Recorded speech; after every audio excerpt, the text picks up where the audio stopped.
when faced with the troubles and evils of the time. Of course, you know what these evils are, and I think Pagdumalan should take practical action right now. Okay. The organization will not have chosen a more fitting theme for today's world. Introspection challenging the integrity of the Philippine nation.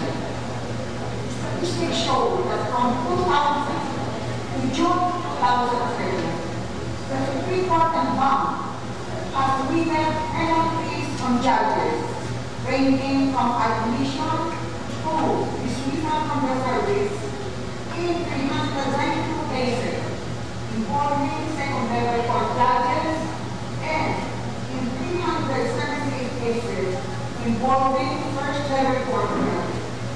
A total of 53 of these cases resulted in dismissal of the members charged from the service.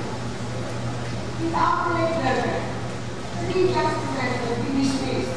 One is Justice Demetrio, the other is Justice Elvin Asuncion, and the latest is Justice Vicente Rojas.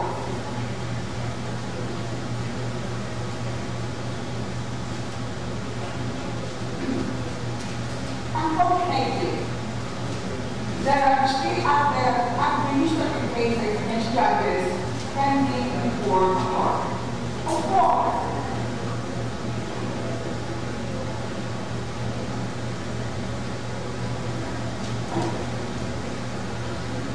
each of these administrative cases constitutes a hard blow to the entire judiciary. People are beginning to have this notion. Why hire a lawyer when you can pay a judge?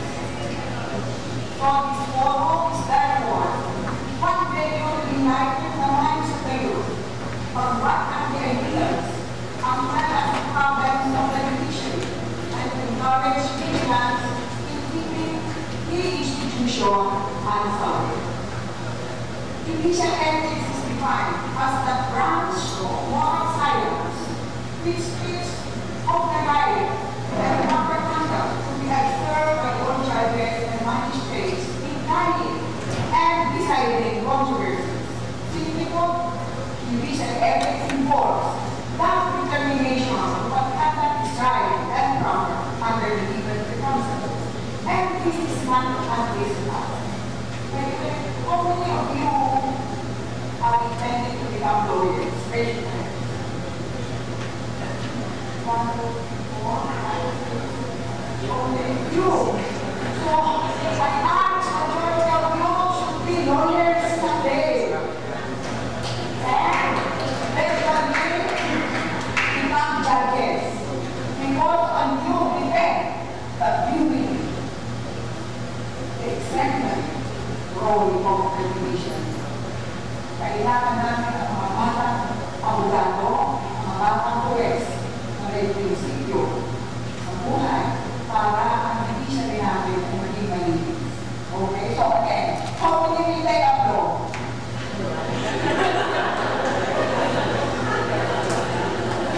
You see, I must tell you, when you have lawyers, you can go anywhere. You can teach, you can be businessmen and women, you can be congresswomen and men, you can be senators, and you can be president. Vice President of the country, don't like that? And you can serve our country very well and very effectively. Okay, how many are now pretending to be lawyers?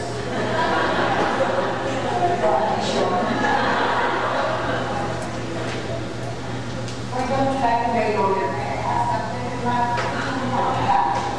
Bakit ayaw mo kami abogado?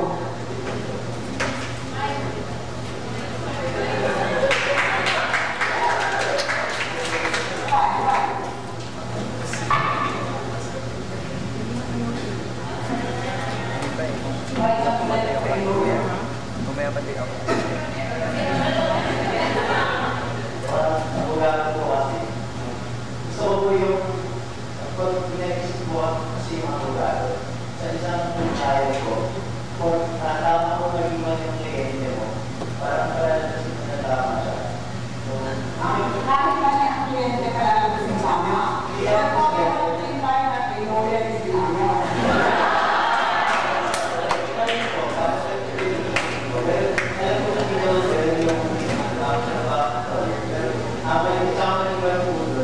Alam ko kasi yung bawat batas na maraming batas na memorize yung mga gawin.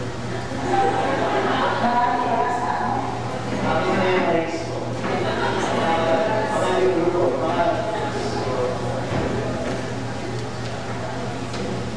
sa ano ko kasi alam ko ko, kumbaga ang main quality na dapat meron ng lawyers. Maliban sa syempre, yung mga good qualities na dapat matapang ko naging ko Baka matapang. yung ano ko, kaya kong yung paligigay niya sa atin, pero tinang ko kasi yung may sa tema. Kaya sinasabi niya, why? Kapag pwede na this, saan mo? Ang itinaw ko, yung mga nasabi ko kong sinasabi ko at ay itinaw ko, yung okay yung mga natin na kalabas ko. Pwede ka alam mo kung paano ko gusto mabago yung sistema ng pagkakalain.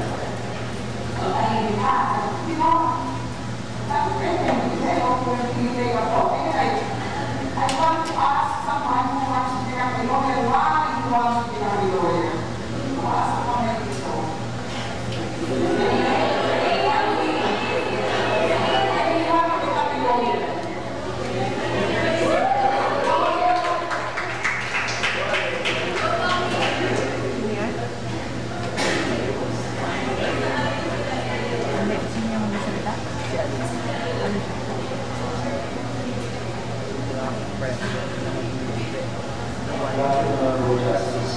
Actually, my background is I came from the College of Social Work and Community Development. I graduated 2 years ago, the bachelor's degree in Community Development. And then I realized, aside from being a development worker, I think I can serve fighting on the work because, as you have said, the professional degree is quote-unquote powerful in itself.